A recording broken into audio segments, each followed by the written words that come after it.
नमस्कार, शंखनाद न्यूज चॅनलच्या बातमीपत्रात आपल्या सगळ्यांचं स्वागत आहे। सुरुवातीला पाहणार आहोत मुख्य बातम्या।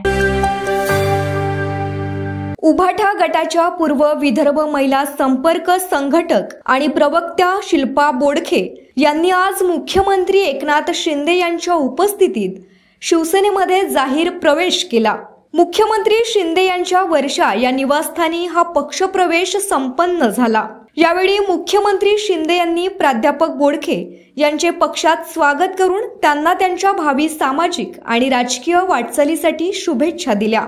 विदर्भात शिवसेना वाढवण्याचे, सर्वसामान्य लोकांपर्यंत पोहोचवण्याचे काम आजवर प्राध्यापक शिल्पा बोडखे आपल्या पूर्ण क्षमतेने प्रामाणिकपणे करत होत्या। मात्र उभाटा गटात वारंवार अपमान, गळचेपी आणि मानसिक खच्चीकरण झाल्याचा आरोप करत काही दिवसांपूर्वी त्यांनी उभाटा गटाला अखेरचा जय महाराष्ट्र केला होता। त्यानंतर आज मुख्यमंत्री शिंदे यांच्या उपस्थितीत शिवसेनेत प्रवेश करत त्यांनी आपली पुढील राजकीय वाटचाल स्पष्ट केली। मुख्यमंत्री शिंदे यांनी त्यांचे पक्षात स्वागत करताना प्राध्यापक बोडखे यांनी यापुढेही त्याच प्रामाणिकपणे पक्षाचे काम करावे आणि राज्य सरकारचे काम आणि पक्षाचे विचार विदर्भातील सर्वसामान्य लोकांपर्यंत पोहोचवावेत अशी अपेक्षा व्यक्त केली। यावेळी विधान परिषदेच्या उपसभापती आणि शिवसेनेच्या महिला नेत्या डॉक्टर नीलम गोरे या देखील उपस्थित होत्या। शंखनाद न्यूज साठी ब्युरो रिपोर्ट।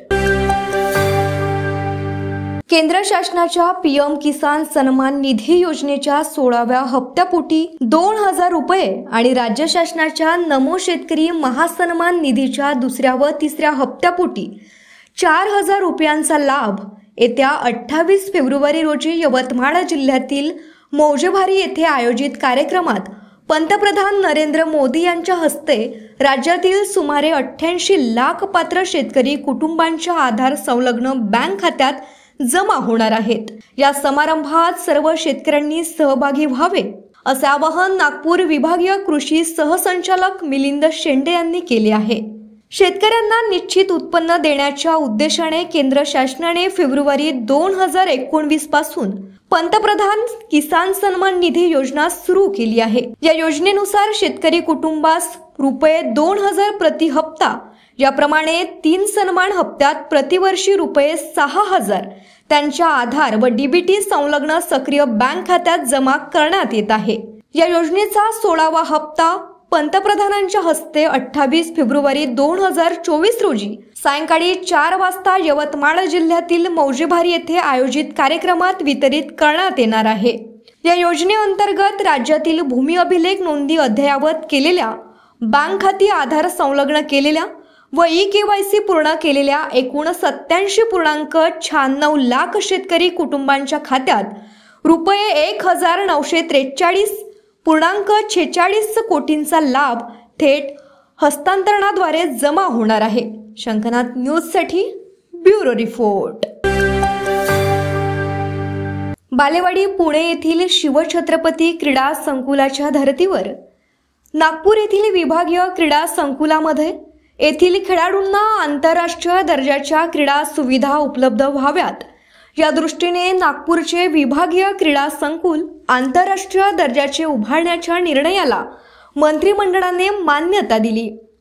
नागपूरच्या क्रीडा संकुलाला राज्यस्तरीय क्रीडा संकुलाचा दर्जा देण्यात आला असून संकुलाचे अद्ययावतीकरण व नूतनीकरणासाठी 746.99 कोटीच्या सुधारित अंदाजपत्रकासह मंत्रिमंडळाची मान्यता देण्यात आल्याची माहिती क्रीडा व युवक कल्याण मंत्री संजय बनसोड यांनी दिली। शंखनाद न्यूज साठी ब्युरो रिपोर्ट।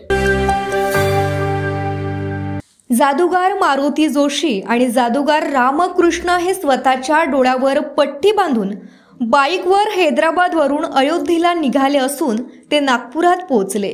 रामटेक येथे प्रभू श्री रामजींचे दर्शन घेऊन पुढे कंटगी पर्यंत डोळ्यावर पट्टी बांधून पुढे निघणार अशी माहिती त्यांनी दिली आहे। ते प्रत्येक दिवशी 200 किलोमीटर प्रवास करू शकतात। ते रविवारी रात्रीच नागपुरात पोहोचले। सोमवारी सायंकाळी ते धंतोली टिळक पत्रकार भवन नागपूर परिसरातून प्रभू श्री रामचंद्रांच्या अयोध्याकरिता रवाना झालेत। कॅमेरामॅन प्रवीण सह सनी भोंगाडे, शंखनाद न्यूज नागपूर। चंद्रपूर जिल्ह्यातील नागभीड शहरात गोंडवन शिक्षण संस्थेच्या अमृत महोत्सव कार्यक्रमात सरसंघचालक डॉक्टर मोहन भागवत यांनी शिक्षण, समाज, पालक आणि स्वत्व निर्माण याविषयी विचार मांडले. दुर्गम भागात शिक्षणाची गंगोत्री पोहोचविणाऱ्या समर्पित संस्थांप्रती त्यांनी कृतज्ञता व्यक्त केली. घरातील सदस्यांनी समाजात आपलेपणाने मिसळायचे ठरविल्यास घरचा मुलगा जात विसरेल असा विश्वास त्यांनी व्यक्त केला. दर 2 महिन्यांनी विविध समाजातील समाज धुरीणांनी एकत्र बैठक घेत समाजातील चुकीच्या गोष्टी दूर साराव्या आणि आपल्या समाजातील दुर्बलांसाठी विशेष काम करावे. यामुळे समाजातील फूट टळेल असा आशावाद त्यांनी व्यक्त केला. माझे मित्र कुटुंब आहे, एकमेकांच्याकडे जाणे येणं, उठणं बटणं हे सगळं चालू असतं मित्रांसारखं. असं होता येईल का आपल्याला? काही भाषण द्यायची जरूर नाही, मोठे कार्यक्रम करायची जरूर नाही, असं वागण्याची जरूर नाही. हे वातावरण असलं तर आपला लहान मुलगा हा जातपात विसरून जाईल, हा सगळ्या भेदांच्या गोष्टी विसरून जाईल. आपण सगळे निळ्या ज्ञाती संस्था वगैरे वगैरे जे असतात त्याचे प्रमुख लोकही आहेत. आपण असे बसू शकतो का सगळे मिळून? सगळ्या ज्ञाती संस्थांचे पुढारी दर 2 महिन्याला बसतात आणि 3 गोष्टींचा विचार करतात की आम्ही, दुसरी गोष्ट, आम्ही सर्व मिळून आपल्या या भागातल्या जनतेसाठी, समाजासाठी, देशासाठी काय करू शकतो आपल्या बळावर. खूप मोठ्या गोष्टीने आपल्या हातात जेवढं आहे तेवढं काय करायचं ठरवायचं आणि ते करायचं पुढच्या 2 महिन्यात. आणि तिसरी गोष्ट, आमच्या या जातींमध्ये जी दुर्बल असेल त्याच्यासाठी सगळ्या जातींनी मिळून काहीतरी करायचं, त्याला सबळ करणे. समजा दर 2 महिन्यात निर्णय ज्ञाती संस्थांचे पुढारी बसून असा विचार खाली करायला लागले. हे काही प्रांत पातळीवर करून उपयोग नाही, हे तर सर्कल पातळीवर झालं पाहिजे. 10-12 गावातले पुढारी असे वागले पाहिजे. तर आपल्या समाजामध्ये फूट पाडायची कोणाची ताकद आहे? असं जर नित्य होत राहिलं करायची जरूर आहे. समाजाचं वातावरण, घरचं वातावरण आणि शाळा मिळून मनुष्य घडतो. शंखनाथ न्यूज साठी ब्युरो रिपोर्ट. तर हे होतं आजचं बातमीपत्र. पुन्हा भेटूयात पुढच्या बातमीपत्रात. नमस्कार. सर्व प्रकारच्या पाळीव प्राण्यांसाठी अत्यंत गुणकारी इनोटॉक्स पौष्टिक आहार. नैसर्गिक वापरा, केमिकल टाळा. इनोटॉक्ससह रोगराईस आळा घाला.